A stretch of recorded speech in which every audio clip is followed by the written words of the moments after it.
my name is Tammy. I'm an educator at the Santa Clarita Valley Water Agency, and we thought it might be fun to take you on a brief tour of our water treatment model that we use for our 5th grade classes.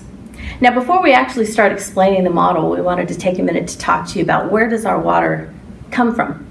And in California, and especially here in Southern California, our water actually begins up in Northern California in the Sierra Nevada mountains, and it starts out as snow.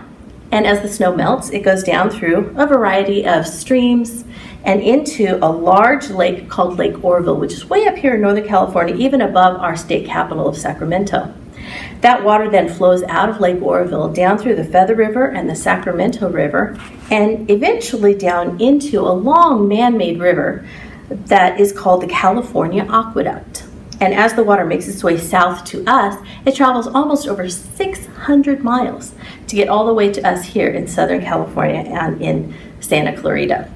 Now that water is stored in a local reservoir called Castaic Lake.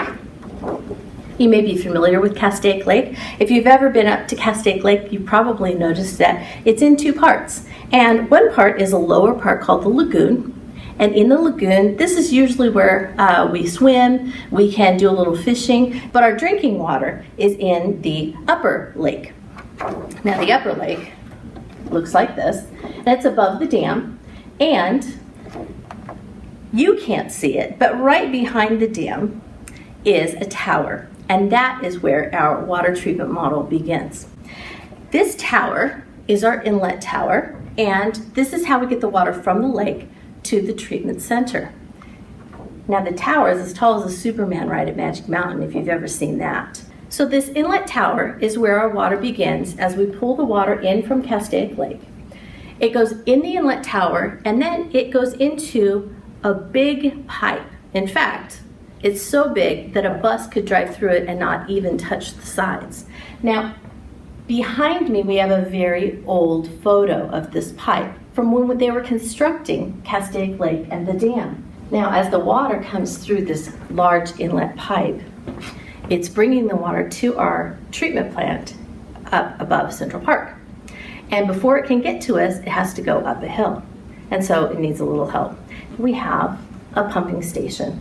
And our pumping station is located at Newhall Ranch Road and Bouquet Canyon Road near Lowe's and In-N-Out Burger. And you may have seen it, it's along the Santa Clara River, and it looks much like this. You can see there aren't any windows in the water station because it just is housing pumps that are pushing the water through the pipes and up the hill for us to be able to treat.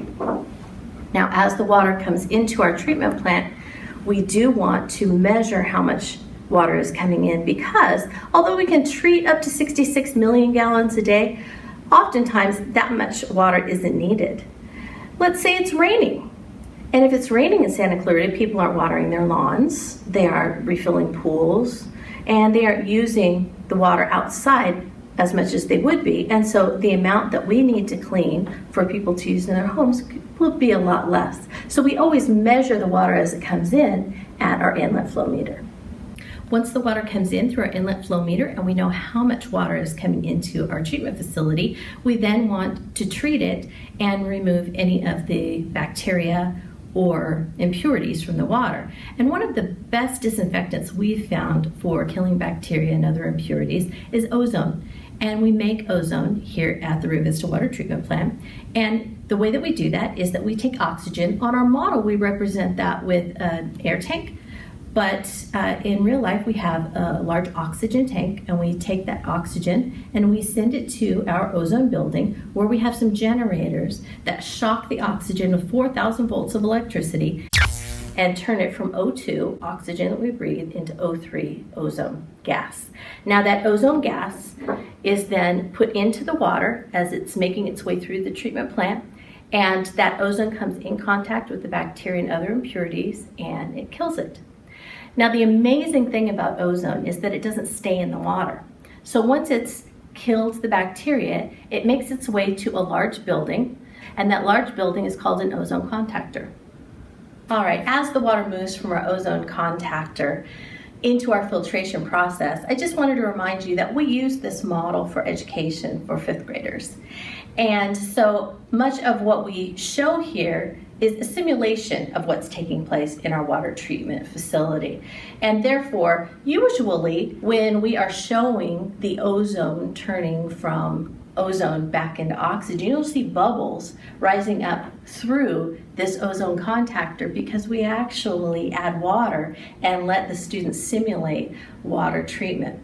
Now, the bubbles that you see coming up are from that air tank that I showed you before. So this is actually an exciting kind of time for the students as they go through our treatment process and they get to see the simulation take place. Now, once the water is moved out of the ozone contactor, we need to get rid of that dead bacteria. So the water comes into our filtration portion of our treatment plant, and before it goes through the filters and clarifiers, we need to take the tiny, minute, microscopic bacterias and impurities, and we want to kind of stick them together so that they form clumps. And we call that portion flock. And the flock are clumps of dead bacteria, dirt, anything that might have been in the water. And as it clumps together, this looks pretty gross. And you know this isn't something that we want in our water. And that's why we do this step, because we want the clumps to be filtered out through the 2-step filtration process that we have in our treatment facility. Now, as the water is put through our filtration process, what happens is that we force the water up through 4 feet of sand and gravel, and we have kind of a little bit of that filter media that is in our clarifiers. It's different sizes of sand and gravel that we have there, 4 feet thick in each one of these tanks. Now, these tanks are fairly large, and as you can see, in the tank we have 4 feet of this media, and the water is forced up through the sand and gravel, and much of the flock sticks in the nooks and crannies and in between those particles. Now, you may be saying to yourself, those look like baked potatoes. That doesn't look like sand and gravel. Well, again, a reminder that this is a model used by 5th grade students.